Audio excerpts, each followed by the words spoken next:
안녕하세요. orlando 킴입니다. 오늘 또 시황 분석과 더불어서 종목 분석해보는 시간을 갖도록 하겠습니다. 자, 오늘 시장을 볼 것 같으면 아침에 조금 많이 상승을 했다가 그 다음에 일단 좀 내려가는 모양이 있었죠. 아침장만 하더라도 지금 유가 자체가 좀 흔들렸고 그 다음 그와 더불어서 고용도 그렇게 좋지 못했기 때문에 금리 인하 기대감, 자, 그런 것들이 좀 있다가 계속해서 일단 흘러내리는 그런 모양이 있었다. 그 이유는 또 유가가 좀 많이 올라가고 있었죠. 그렇기 때문에 유가에 따라서 시장이 왔다 갔다 하는 시장이기 때문에 아직까지는 좀 혼조세를 보이고 있기 때문에 좀 관망의 자세가 필요하다, 이렇게 말씀드립니다. 자, 하루 동안 맵을 하나 보겠습니다. 뭐 기술주 중심으로 좋았다 이렇게 보기보다는 전반적으로 일단은 종목별로 장세가 나타났다. 특별히 마이크론 테크놀로지 실적을 앞두고 계속해서 올라가는 모양이 있고, 자, 그와 더불어서 테라페브를 하겠다는 테슬라 역시도 조금은 상승했는데, 아무래도 이렇게 반도체를 만들겠다면은 반도체 장비가 잘 가겠죠. 그로 인해서 장비가 좀 많이 갔다 이렇게 보시면 되겠고, 자, 구글하고 아마존 이런 것들이 좀 반등됐다. 메타는 많이 올라갔기 때문에 약간 일단 보합을 나타냈고, 자, 헬스케어가 좀 많이 빠졌죠. 헬스케어가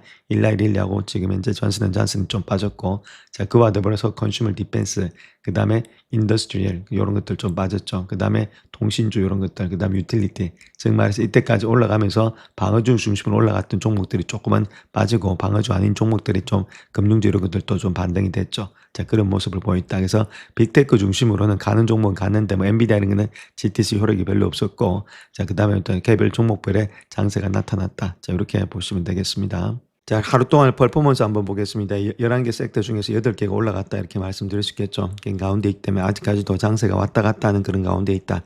아까 말씀드렸던 헬스케어라는 요 네 종목 있죠.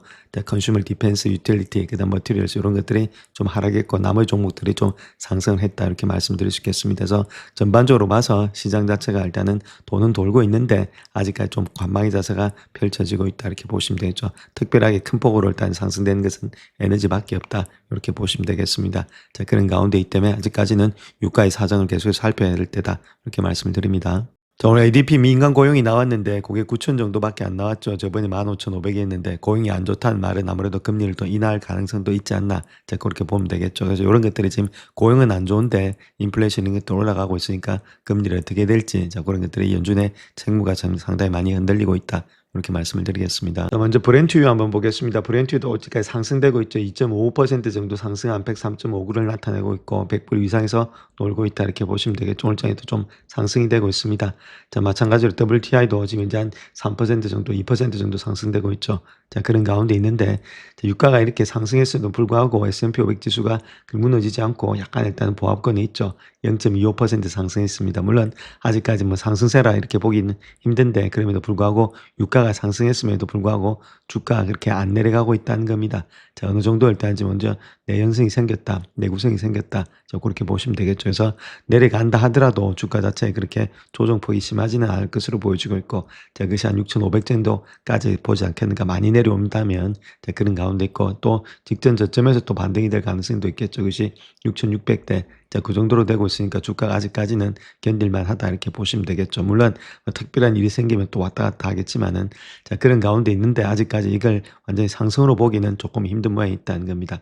시간과 기간 조정이 좀 필요하다 이렇게 말씀을 드렸죠. 그래서 아직까지 추세가 하락 중에 있는 거지 상승 중에 있는 게 아니다 이렇게 말씀드릴 수 있겠죠. 그래서 추세가 하락 중에 있는데 그 자체가 또 상승으로 돌아나갔다 이렇게 보기는 힘들고 조금 더 기간과 시간 조정이 걸릴 건데, 자, 중요한 건 이걸 또 완전히 돌파하면서 올라가게 하는 것은 트럼프의 발언이다 이렇게 보시면 되겠죠. 그래서 조금 더 기간과 시간 조정, 저번에 말씀드렸듯이 4월 15일 정도를 갖다 데드라인으로 보고 있고 그 안에 얼마만큼은 빨리 이제 현정이 되는, 종식이 되느냐, 전쟁이, 저 그게 문제겠죠. 그래서 지금 이제 3월 말 아니면은 4월 15일, 자, 요 라인 때다 이렇게 보시면 되겠습니다. 그래서 요 라인 때 안에서는 주가가 많이 빠진다면 조금씩의 매수 관점에서 봐야 되지 않겠는가. 좋은 종목들 한해서다. 자, 이렇게 먼저 말씀을 드리겠습니다. 자, BLN 그리드 자체를 보시게 되면 공포와 탐욕 지수 있죠. 그래서 상당히 많이 공포에 떨고 있다는 겁니다. 22가 되고 있죠. 자, 그럴 땐 우리가 계속해서 주식을 갖다가 매수 관점에서 생각하시면서 빠질 때마다 조금씩 일단은 분할 매수 관점에서 들어가야 될 때다 이렇게 말씀드릴 수 있겠고, 우량주에 관해서 그렇다는 겁니다. 자, 잡주 이런 거 말고, 자, 그런 것들은 계속해서 담아가야 될 때가 아니겠는가. 자, 많이 빠진다면은, 자, 그렇게 말씀을 드리겠습니다. 자, 나스닥 역시도 뭐 크게 빠지는 건 없죠. 약간 일단 상승되고 있고 보합권이 되고 있는데, 자, 이렇게 지지라인대가 되고 있습니다. 그런 가운데 있기 때문에 저 기간과 시간 조정이 걸린다. 자, 그렇게 말씀드릴 수 있겠고, 만약에 뭐 큰 사건이 생긴다면 또 하락도 가능하겠죠. 자, 근데 그 하락세가 그렇게 깊지는 않을 것으로 보여지고 있다. 이렇게 말씀을 드릴 수 있겠고, 다우 역시도 아직까지는 뭐 상승의 추세는 아니고 추세는 하락 중에 있는데 상승으로 돌아나가려면 좀 기간과 시간 조정은 걸리지 않겠는가. 그럼에도 45,000대는 지켜줄 것으로 예측이 되고 있다. 이렇게 말씀드릴 수 있겠고, 자, 러셀도 좀 상승했죠. 자, 그럼에도 이것도 마찬가지입니다. 직전 저점에 있던 요 라인 때 있죠. 22,400대 그 정도는 아무래도 반등이 나오는 자리가 되지 않나 그렇게 보여지고 있습니다. 조금은 시간과 기간 조정은 걸린다 이렇게 말씀드립니다. 그래서 10년물 금리 한번 보겠습니다. 10년물 금리 자체를 본다면 0.52% 정도 하락되면서 4.2를 갖다가 완전히 넘어서면서 4.3에서 좀 반등이 되면서 좀 하락대가 되고 있죠. 다행이고, 마찬가지로 30년물 금리도 5%까지 돌파하지 않고 좀 내려오는 모양이 있다. 아무래도 금리가 내려오니까 주가가 좀 반등되고 있다. 빅스 지수 역시도 33까지 갔던 것이 오늘 장에서 한 5% 가까이 하락되면서 21을 찍고 있으니까 아무래도 주가 자체가 좀 반등이 되고 있다 이렇게 보시면 되겠고, 아무래도 비트코인 같은 경우는 조금은 74,000대 있죠. 그 라인대를 강하게 돌파하면서 올라가야 되는데 아직까지는 그 모양은 보이지는 않고 있습니다. 완전히 강 돌파를 한다면 주가는 조금 더 상승세가 될 수 있다 이렇게 말씀드릴 수 있겠습니다. 그 다음에 일단 달러 많이 올라갔던 달러 역시도 좀 내려오고 있죠. 그래서 빅스라든지 달러 10년물 금리가 다 내려오면서 주가 자체가 조금은 반등이 되고 있다. 아직까지는 그렇다고 해서 요거 자체가 완전히 하락으로 돌아나면서 지수가 완전히 바닥으로 치면서 올라간다 이렇게 보기는 좀 힘들고 있고, 좀 기간과 시간 조정이 거치지 않겠나 그렇게 보여집니다. 자, 현재 정제 상황을 한번 보시면 이란이 UAE 기반 시설을 공격하면서 가스전의 방화라든지 호르무즈 해협의 인근의 유조선을 공격했다. 그렇게 말하고 있고, 호르무즈 해협에서 유조선 호위를 끌이는 가운데 유가가 배럴당 102달러를 넘어서고 있다. 아직까지 유가가 안정된 게 아니죠. 자, 그런 가운데이기 때문에 좀 관망의 자세로서 바라봐야 할 때다. 이스라엘 역시도 이란의 안보 책임자가 공습으로 사망했다 이렇게 밝히고 있습니다. 자, 그런 가운데이기 때문에 물론 이렇게 해서 이제 뭐 주가 자체가 이렇게 떨어지지 않으니까 큰 폭의 일단 하락세는 없다 이렇게 말씀을 드릴 수 있는데, 자, 그럼에도 불구하고 좀 적극적으로 매수하기보다는 조금은 더 관망한 후에 돌아 나간 후에 우리가 사도 크게 문제가 없다 이렇게 말씀을 드립니다.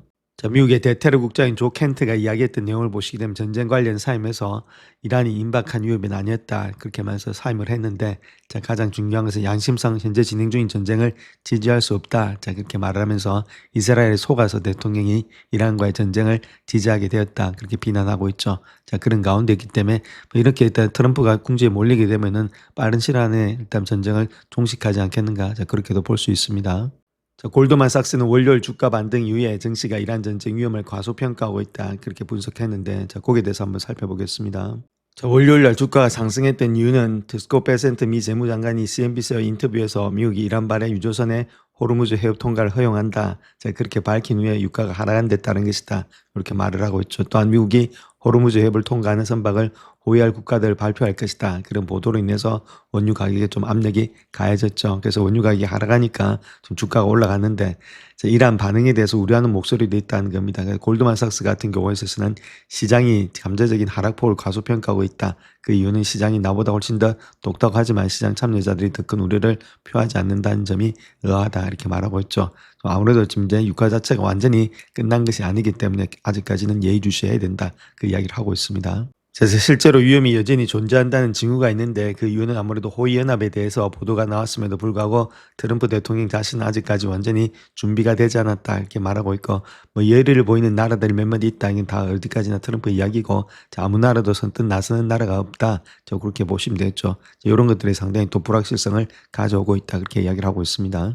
그래서 기술적으로 본다면 월요일에 반등에 있어서 거래량 측면에서 그다지 설득력이 없었다는 겁니다. QQQ 같은 것들이 월요일에 7,130만 주가 거래됐는데 30일 평균 거래량보다도 적었다는 것들, 또 S&P 500의 지수 자체가 주요 200일 평선 위에서 머물러 있는 가운데 다른 것보다 상승세가 나타나려면 금융주가 먼저 회복이 돼야 된다. 자, 금융주는 아직까지도 4% 하락되면서 심각한 과매도 상태다 이렇게 말하고 있죠. 자, 이런 것들이 아무래도 심리가 좀 변화돼야 된다 그 이야기를 하고 있습니다. 자, S&P 500 지수가 올해 8,000선을 돌파할 수 있을까? 자, 그렇게 이야기를 하면서 월간은 회의적인 시간을 보이기 시작했다 이렇게 말하고 있죠. 자, 거기에 대해서 한번 살펴보겠습니다. 자, 불과 6주 전만 해도 월간은 시장에서 낙관적인 전망을 많이 내놨죠. 실적은 전반적으로 개선되고 있었고 기술주 역시도 여전히 시장을 주도했고 연준은 신중한 태도를 보였지만 금리 인하 가능성이 여전히 높았다. 고용시장 역시도 안정적이었고 재정 부양책의 효과가 나타날 것으로 예상되는 등 경제는 견고해 보였다는 겁니다. 그래서 아무래도 4년차를 갖다 주가가 이어가면서 S&P 500 지수가 끌어올릴 것으로 예상이 되고 있었다. 물론 올라가는 폭은 조금은 적지만 그래도 상승세는 계속해서 되고 있었다. 그래서 연말까지 한 8전선까지 도달할 가능성이 있었다. 자, 그런데 그 이유에 있어서 평가가 거의 모든 측면에서 급격하게 변화가 되었다 이렇게 말하고 있죠. 자, 그 이유는 뭐 다른 것보다는 특별히 뭐 전쟁으로 인해서 더욱더 그런 모양이 나타나고 있다 이렇게 밝히고 있습니다. 자, 그래서 미국의 경제분석국이 금요일에 발표한 4분기 GDP 수정치 자체가 1.7%로 하향 조정되었고 그 다음에 또 마찬가지로 고용에 있어서도 2월에 92,000개의 일자리 감소가 되었다는 것들, 그 물가 상승의 지표가 계속해서 가속화되고 있다는 것들, 또 올해 2번 아니면 많게는 3번의 금리 인하를 단행할 것으로 오랫동안 예상되어 왔는데 자, 물가 상승, 노동시장의 약화로 인해서 금리 인하에 제약을 받고 있다는 것들. 자, 따라서 트레이드는 금리 인하 가능성을 한 번으로 낮췄을 뿐만 아니라 금리 인상 가능성까지도 있다. 자, 그런 것들. 그래서 국제 수익률이 크게 상승하면서 30년 만기 채권이 5% 수준을 시험하는 것은 시장 자체가 가치평가와 수익 전망에 부담을 줄 뿐만 아니라 추가적인 재정 부양 정책을 필요로 하고 있다. 그래서 자, 경제가 화량으로 지금 가야 되는데 중간 선거를 앞두고 상당히 가능성이 낮아지고 있다. 그렇게 이야기를 하고 있죠. 자, 또한 이란과의 갈등은 끝날 기미를 보이지 않고 있다는 거죠. 유가는 여전히 100달러가 또 웃돌고 있고 지난 한 달 동안에 45% 이상 상승됐다.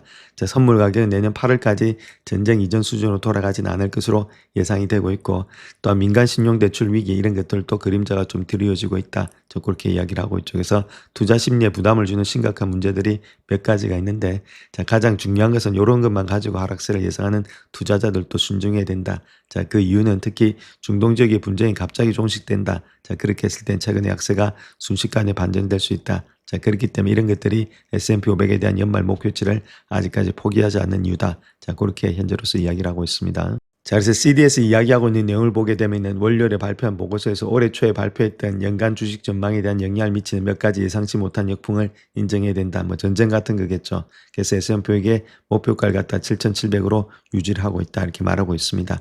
자, 그럼에도 불구하고 이러한 분쟁의 장기화, 그다음 민간 신용의 불확실성, AI로 인한 혼란, 자금 조달의 우려 이런 것들은 무시할 수 없는 위험 요소를 내포하고 있다. 그렇게 이야기를 하고 있죠. 자, 골드만삭스는 실적 전망치의 상승, 저평가된 밸류에이션 이후로 S&P 500의 목표가를 7,600으로 재확인했다 이렇게 말하고 있고 자, 모건 스탠리 같은 경우 마이클 윌슨이죠. 경제나 지정학적 배경과 상관없이 시장에 대해서 보다 신중한 견해를 취하고 있는데 주가가 현재 수준에서 5% 하락했다가 4월까지 6,300에서 반등한다 이렇게 말하고 있습니다. 좀 조정이 나왔다가 반등이 된다 그 이야기를 하고 있는데 자, 그 이유는 이번 사태가 미국과 이란과의 전쟁을 둘러싼 근본적인 배경 자체가 작년에 트럼프가 관세 발표 이후에 시장이 크게 하락했던 시기보다는 훨씬 더 견고하고 있다. 그래서 유가가 배럴당 120달러까지 치솟으면서 그 수준을 유지하지 않는 한은 경기 침체 위험은 매우 낮다. 그렇게 이야기를 하고 있죠. 자, 그것하고 좀 다르다는 이야기입니다. 자, 그런 가운데 있기 때문에 아무래도 주가가 좀 하락은 되겠지만 조정은 있겠지만은 다시금 상승할 수 있다. 그 이야기를 하고 있죠. 자, 그런데 ING의 상품 전략 책임자처럼 아주 월스트하게 보는 사람도 있다는 겁니다. 4월까지 전쟁이 이어질 가능성이 있다 이렇게 말하고 있고 그 결과로서 핵무기 관련된 충돌이 또 발생될 수 있다. 그래서 8월까지 호르무즈 해협을 통한 에너지 흐름이 방해될 수 있다. 뭐 이건 완전히 월스트한 거죠. 자, 그렇게 했을 때 유가가 사상 최고치를 경신할 거고 수요 감소로 인한 시장의 균형을 유지하기 위해서 높은 수준을 유지해야 된다. 그렇게 말을 하고 있죠. 그렇게 되면 월가의 전망치에 상당한 수정이 필요하다 그렇게 이야기를 하고 있습니다. 이제 이렇게 될 가능성은 별로 없는데 자, 중요한 것은 언제가 할다는 지금 이제 빨리 끝나느냐 정말해서 3월 말이냐 3월 31일이냐 아니면은 4월 15일까지 가느냐 요 둘 중에 하나라는 거죠. 결론적으로 이야기해서 그래서 요 안에 또 뭐 끝날 수도 있겠죠. 그래서 요런 지금 이제 시나리오가 있는데 이걸 넘어가게 되면 상당히 어려운 가운데 있고 뭐 이까지는 가지 않을 것으로 보여지고 있고 여기서 어느 순간에 일단은 아무래도 트럼프가 종식할 것으로 예상이 되고 있기 때문에 요때부터 시작해서는 우리가 조금씩 바닥에 많이 건져받은 것들 있죠. 주가가 많이 빠진 것들 그때부터는 조금씩은 분할 매수 관점에서 들어가야 되지 않나 그렇게 보여집니다. 자, 주식 매도세가 끝나느냐 그렇게 했을 때 월가는 저평가된 자산을 보고는 있지만 여전히 석유 시장을 계속해서 집중하고 있다 그렇게 말하고 있는데 자, 그 내용에 대해서 한번 살펴보겠습니다. 자, 이번 주 수요일에 금리 결정이 발표가 되고 있죠. RBC 캐피탈 같은 경우는 경기 침체 우려가 커질 경우에 S&P 500 지수가 14%에서 20%까지 하락할 수 있다 그렇게 경고를 하고 있는데 자, 물론 제가 보는 관점 이까지는 아닌데 좀 많이 상당히 안 좋게 보였을 때 월스트할 때는 이때까지도 볼 수 있다 그 이야기를 하고 있습니다. 자, 현재 주가가 그렇게 큰 폭의 하락하지 않는 이유 중에 하나가 전쟁이 있음에도 불구하고 경제가 급등하는 원유 가격의 영향을 견딜 만큼 충분히 견고하다. 자, 그렇게 판단했기 때문에 주가 자체가 올라가서 내려오는 데 있어서 그렇게 조정폭이 심하지 않다. 자, 그렇게 말은 하고 있는데, 자, 트럼프 대통령조차도 3주째 접어든 이번 전쟁의 최종 전략을 갖다가 아직 명확하게 제시하지 못하고 있다. 그렇게 말하고 있죠. 그래서 지난 주말에 동맹국가 무역의 적대국 모두에게 호르무즈 해협의 치안 유지를 위한 미국의 노력에 동참해 줄 것을 촉구해 했던 상황을 고려해 본다면은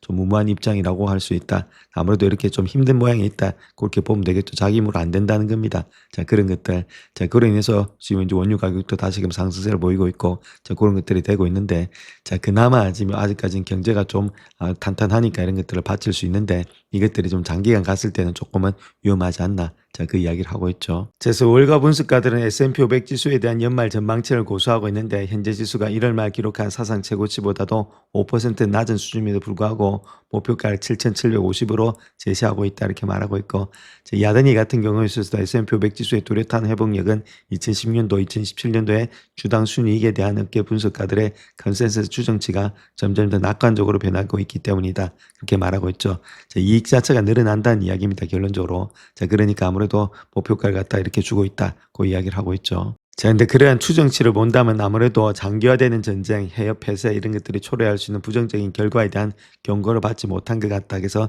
그 추정치보다는 조금 낮을 수가 있다. 그 이야기를 하고 있습니다. 그래서 총 예상 순이익이 주당에 328.8달러로서 사상 최고치를 기록했는데 이건 지난주고 이번 주가 되니까 조금 더 내려갈 수가 있겠죠. 전쟁 중에 있으니까. 그래서 이러한 전망과 시장 전반의 하락세를 고려해 볼 때 S&P 500의 밸류에이션은 향후 12개월 동안 창출될 것으로 예상되는 20.2배 수준이다. 이렇게 말하고 있죠. 그래서 이건 연초 대비 한 8.2%가 하락된 수준이고 2022년도 9월 이후에 최저 수준이다. 자, 밸류에이션이 상당히 낮은 가운데 있다.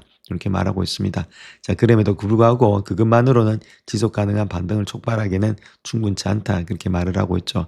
가장 중요한 것은 시장은 이란과의 갈등이 어떻게 전개될지 파악하는 과정에 있고 현재로서는 모델링의 과정에 중대한 변화를 주기에는 너무 이르다. 아직까지 좀 더 지켜봐야 된다. 그 이야기를 하고 있습니다. 그래서 RBC 캐피탈 같은 경우는 S&P 500 지수가 5에서 한 10%까지는 하락할 것으로 예상이 되고 있고 전쟁이 봄까지 이어질 가능성이 커지면서 더욱더 많은 이란 예측은 또 더욱더 하락할 수도 있다. 바뀔 수도 있다. 이렇게 이야기를 하고 있죠. 그래서 경기 침체, 유가 충격 또는 전염병 확산에 대한 우려가 계속해서 커진다면은 14에서 20%까지도 하락할 수 있다. 이렇게 말하고 있죠. 그래서 이런 것들은 성장 둔화의 우려로 인해서 경기 침체가 발생할 가능성이 매우 높다. 그렇게 이야기를 하고 있죠.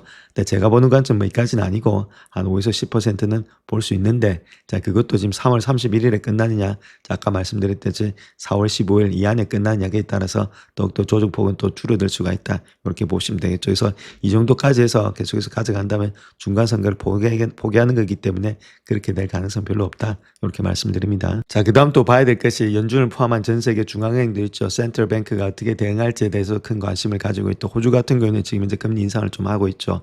그래서 지금 중앙은행 10곳 중에서 8곳이 이번 주 회의를 개최할 예정에 있다는 것들. 그래서 금리 결정과 함께 향후 정책 발표를 발표할 예정에 있다. 그렇게 발표했죠. 그래서 수요일에 새로운 성장률, 인플레이션 전망치가 발표될 예정에 있다. 자, 그에 따라서 내년 8월까지는 아무래도 전쟁 이전 수준으로서 회복되지 않을 것으로 거래자들이 예상하는 가운데 있다는 거죠. 국제 유가가. 자, 그런 가운데 이런 것들이 반영이 된다면 주가 자체가 바로 올라가기는 좀 힘들다. 자, 그 이야기를 하고 있습니다. 그래서 연준의 금리 인하 능력에 따라서 기대감을 또 낮추고 있다는 거죠. 인플레이션 압력이 고조되고 있기 때문에 연말까지 0.25% 정도의 하락만을 예상하고 있다. 그래서 금리 인하를 갖다 두 번 정도 예측을 하면서 좀 많은 그런 금리 인하를 기대하고 있었는데, 자, 그런 것들이 좀 없어졌다는 것들. 그래서 견고한 미국 경제가 연준의 지나친 완화적인 통화정책 기조를 막을 것이다. 그래서 금리 시장은 단기적으로 유가와 밀접하게 연관되어 있을 것이다. 그렇게 말을 하고 있죠. 그래서 물가가 현재 수준을 너무 오랫동안 유지한다면은 금융시장이 이미 반영된 올해 마지막 금리 인하도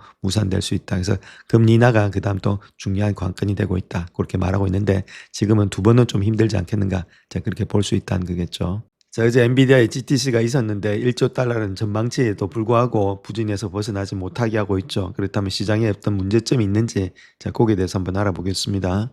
수조 달러 규모의 성장 스토리에도 불구하고 주가를 6개월간의 부진에서 벗어나게 하지 못했다는 거겠죠. 그거 자체가 반도체 제조업체의 가장 큰 과제가 이제 규모 자체일 수 있다. 자, 그런 신호 중에 하나가 되고 있다. 이렇게 말하고 있는데, 자, 장기적인 매출의 잠재력을 내수했음에도 불구하고, 자, 엔비디아 주가가 동종업계 기업들에게 부진한 모습을 보이고 있다. 이렇게 말하고 있죠. 그래서 긍정적인 전망에도 불구하고 의미 있는 반응을 보이지 못하고 있다.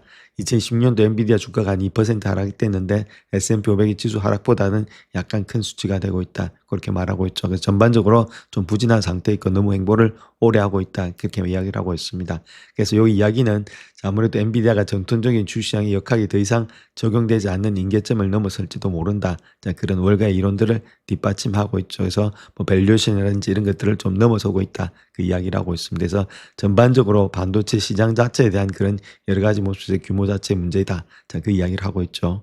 자, 그래서 엔비디아의 시총이 너무 커져서 더 이상 다른 주식처럼 거래가 되지 않고 있다. 이렇게 말하고 있죠. 그래서 실제로 4조 달러가 넘는 기업에는 우리 투자자들이 익숙하지 않은 거래라든지 자금 흐름의 역학이 작용하고 있다. 그렇게 말하고 있고 이러한 요인들이 현재 주가 상승을 제한한 몇 가지 원인으로 작용되고 있다. 그렇게 이야기를 하고 있죠. 그래서 지금 4조 4,500달러 정도 되고 있기 때문에 어떤 다른 미국 기업보다도 상당히 높게 형성이 되고 있다. 시총이 너무 무거우니까 주가가 가는데도 상당히 부담스럽다. 그 이야기를 하고 있습니다.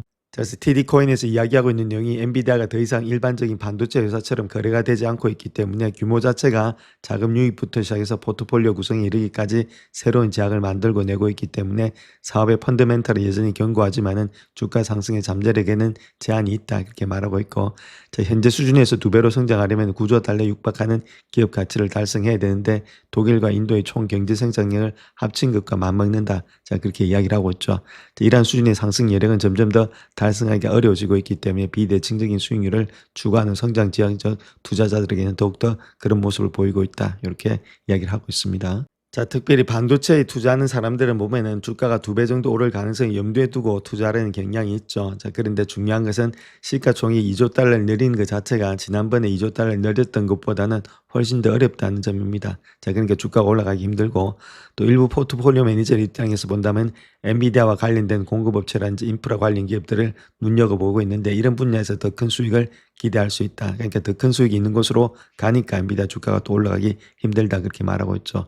자, 그래서 일반 투자자들은 반도체 회사라든지 기술 투자자들보다 엔비디아 입지의 지속 가능성 그리고 더 중요하게는 AI 투자에 대한 확신을 더 많이 필요로 한다. 이렇게 말하고 있죠. 그래서 아주 많은 확신이 있어야만이 엔비디아를 들고 갈 수 있다. 자, 이렇게 이야기를 하고 있는데, 자, 결론적으로 봐서 물론 이런 여러 가지 또 있습니다. 자, 근데 기업의 이익과 실적이 계속해서 증가돼 준다면은 앞으로 또 성장이 되지 않겠는가. 그래서 아직까지는 횡보 중에 있기 때문에 하락 중에 있는 게 아니고 조금 더 지켜봐야 된다. 이렇게 말씀드립니다.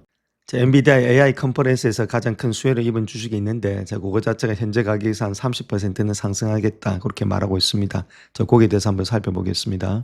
자, 그 주식은 우버인데 엔비디아 기술 기반의 자율주행 택시 도입 계획을 통해서 아무래도 우버가 좀 매수할 만하다. 그렇게 말을 하고 있죠. 자, 엔비디아는 해당 서비스가 내년에 LA, 샌프란시스코에서 출시될 예정이다. 그렇게 밝혔고, 자, CEO 젠슨 황 역시도 연례 개발자 컨퍼런스에서 발표된 바와 같이 파트너십을 세부 사항을 밝히면서 2028년도까지 해당 서비스가 전 세계 28개 도시로서 확대될 것이다. 그렇게 말을 했죠. 자, 그와 더불어서 우버 주가가 거래소 한 6%가 급등을 했다는 겁니다. 또한 뱅크 오브 아메리카에서도 이야기하고 있는 내용이 우버 주가가 52주 최고가 대비 한 27% 하락 마감했는데, 자, 그렇다면 지금이 좀 중요한 시기가 되지 않겠는가. 자, 특별히 테슬라, 웨이모 이런 자율주행차 사업의 확장을 통해서 우버가 미국의 차량 공유 시장에서 지배력을 좀 잃을 수 있다. 그런 우려를 불러일으켰지만 이번 발표를 통해서 그런 우려를 많이 불식시키는 것이었다. 그렇게 말하고 있죠. 자, 그러니까 주가가 좀 반등이 되고 있다. 그 이야기를 하고 있습니다. 자, 그래서 점점점 늘어난 L4의 OEM 공급업체들과 엔비디아의 L4 플랫폼 개발에 대한 투자가 맞물려서 중장기적인 미국의 자율주행차 공급 전망이 우버에 더욱더 유리한 방향으로 바뀌어서 주가 배수가 상승할 수 있을 것이다. 자, 그렇게 기대를 하고 있다는 겁니다. 자, 그래서 매수 등급을 재확인하고 목표 주가를 103달러 제시하고 있다. 이렇게 말하고 있고, 웨이모어와 테슬라가 시장 점유율을 확보하고는 있지만은 도이치뱅크 입장에서 본다면은 이 분야를 우버가 또 장악할 가능성도 있다. 자, 그래서 매수 등급과 목표가를 108달러로 유지한다. 자, 그렇게 말을 하고 있죠.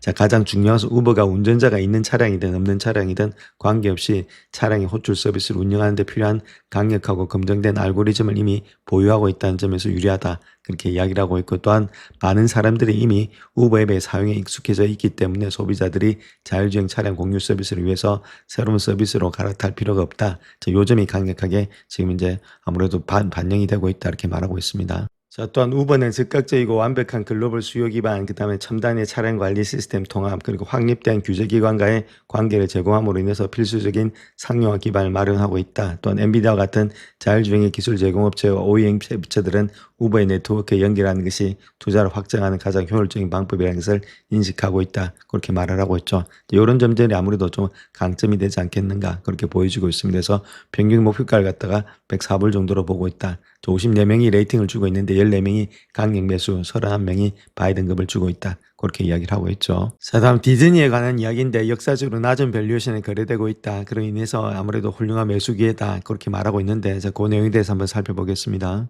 자, 최근에 실적 발표에서는 디즈니 파크라든지 체험 사업부는 매출과 순이익이 모두 예상치를 상회했다 이렇게 말하고 있었죠. 스트리밍 수익성이 또 향상되면서 수익률이 작년 5%에서 10%로 상승할 것으로 예상이 되고 있고, 자, P 레이쇼 이런 것들도 15 미만으로 역사적으로 저평가되어 있다. 자, 그런 가운데 있기 때문에 회사가 향후 몇 년 동안 배당금과 자사주 매입을 늘릴 예정이라는 점도 있다. 그러니까 전반적으로 봤을 때는 충분히 상승 가능하다. 그 이야기를 하고 있습니다. 자, 그중에서도 가장 상징적인 브랜드 중에 하나인 공허이라든지 체험 분야의 성장 가능성, 스트리밍 사업의 수익성 개선, 그리고 역사적으로 저평가된 기업의 가치, 더 나아가 주주들에게 더 많은 수익을 환원하기 위해서 노력하는 덕분에 높은 평가를 받고 있다. 그렇게 말하고 있고, 올해 많은 부진한 흐름을 보였고 지난 4년간의 사실상의 변동이 없었는데, 자, 아무래도 이러한 석유 파동으로 인해서 휘발유 가격의 상승이 소비자들의 지갑을 갉아먹고 있다는 점이다 이렇게 말하고 있죠. 장기적으로 봤을 땐 스트리밍의 서비스 구축 비용, 전설적인 CEO의 바바이어의 후임 교체, 그리고 코로나19 이후에 테마파크라든지 체험 사업의 미래에 대한 우려, 이런 것들이 투자자들의 관심이 되고 있다. 그렇게 말하고 있습니다. 그래서 모건 스탠리 같은 경우는 이달 초에 열린 모건 스탠리의 지금 컨퍼런스 콜에서 이야기했던 내용이 공원이라든지 크루즈 사업 전망에 대해서 매우 긍정적으로 생각하고 있다 이렇게 말하고 있고, 현재 운영 중인 공원들이 거의 만석이 되어서 방문객 증가에 한계가 있다 이렇게 말하고 있죠. 자, 그럼에도 불구하고 CFO는 3년 동안에 점점 더 많은 시설을 확충할 계획에 있다 그렇게 밝히고 있습니다. 자, 그래서 현재 디즈니는 역사상의 가장 야심찬 테마파크 확장 사업을 진행 중에 있는데, 디즈니랜드 파리가 디즈니 어드벤트 월드로 이름을 바꾸면서 겨울 왕국 월드와 라이언 킹의 테마구역이 추가된다는 것들. 디즈니 월드에는 엔칸토라든지 인디애나 존스, 디즈니 악당들, 카라든지 몬스터 주식회사를 테마로 한 새로운 구역과 어트랙션이 지금 이제 추가되었다는 것들. 또 디즈니랜드에는 코코, 아바타, 어벤져스, 그 다음에 어트랙션 이런 것들이 추가되었고, 디즈니 크루즈 라인의 선단의 2배가 증설되고 있다 이렇게 말하고 있죠. 그래서 재무제표는 디즈니에 있어서 체험사업 부분의 중요성이 점점 더 커지고 있음을 보여주고 있다 이렇게 말하고 있고, 이런 사업에는 아무래도 엔터테인먼트라든지 스포츠 사업보다 더 빠른 속도로 성장이 되고 있다. 성장이 상당히 가파르게 되고 있기 때문에 이렇게 자본을 투입해도 충분히 일단 자본 대비해서 수익률이 나타난다 그 이야기를 하고 있습니다. 자, 그렇다면 3년 동안 성장이 어떻게 되고 있는지 엔터테인먼트, 익스피리언스, 스포츠 요 세 가지를 통해서 본다면은 2015년도 있죠. 2023년도를 한번 비교해 볼 것 같으면 거의 엔터테인먼트는 비슷하게 있고 약간 증가되고 있고, 익스피리언스도 마찬가지로 약간 증가되고 있죠.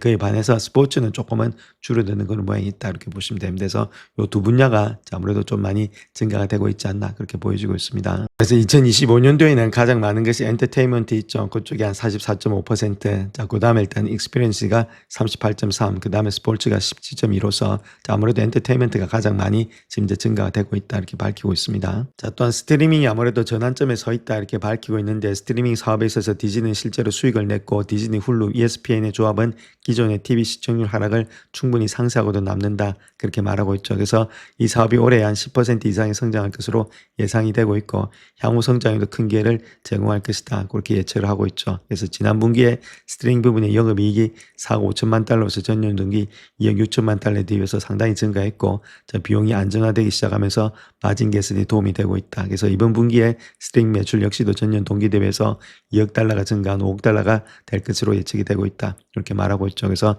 이번에 실적 발표 컨퍼런스 콜에서 스트리밍 서비스 이익률이 올해 10%에 달할 것으로 예상되고 있기 때문에 작년 5%에서 증가된 수치다. 이렇게 밝히고 있습니다. 그래서 이쪽에서 아무래도 또 많은 그런 이익들이 창출되지 않겠는가 그렇게 보고 있다는 거겠죠. 자, 그래서 P/E도 상당히 저평가되어 있다는 거죠. 지금 현재 한 15배수 밑으로 내려가 있는데, 자, 보통 5년치 평균 24배수였죠. 자, 그만큼의 저렴화되어 있기 때문에 아무래도 주가 수익비율 이런 것들도 저렴화되어 있다. 그럼 충분히 매수 관점이 아니겠는가. 자, 그렇게 볼 수가 있다는 겁니다. 자, 또한 기업 가치 상승에도 불구하고 정기적으로 주주 수익률을 높일 수 있는 다른 방법들이 있는데 1.5% 배당금을 지급하고 있다 이렇게 말하고 있습니다. 또한 190억 달러 이상의 영업 현금 흐름을 창출할 수 있을 것으로 예상이 되고 있고, 이는 계획된 70억 달러 규모의 자사주 매입을 뒷받침한다 그렇게 말을 하고 있죠. 전반적으로 봤을 때 시장이 저평가되어 있고 상승 여력이 있다. 그렇게 보면 되겠습니다. 그래서 12개월 목표 주가를 30% 이상 상승할 것으로 보여주고 있다. 그렇게 이야기를 하고 있죠. 자, 그래서 에버리지 프라이스 자체가 한 131불까지 가지 않겠는가 그렇게 보여주고 있고요. 그래서 33명이 일단 레이팅을 줬는데 17명이 바이, 그다음 10명이 스트롱 바이를 줬다. 5명이 홀드다 이렇게 보시면 되겠죠. 그래서 전반적으로 일단은 상승의 여력이 있다. 그렇게 밝히고 있습니다. 영상을 끝까지 시청해 주셔서 감사합니다. 영상이 도움이 되셨다면 구독과 좋아요 부탁드립니다. 감사합니다.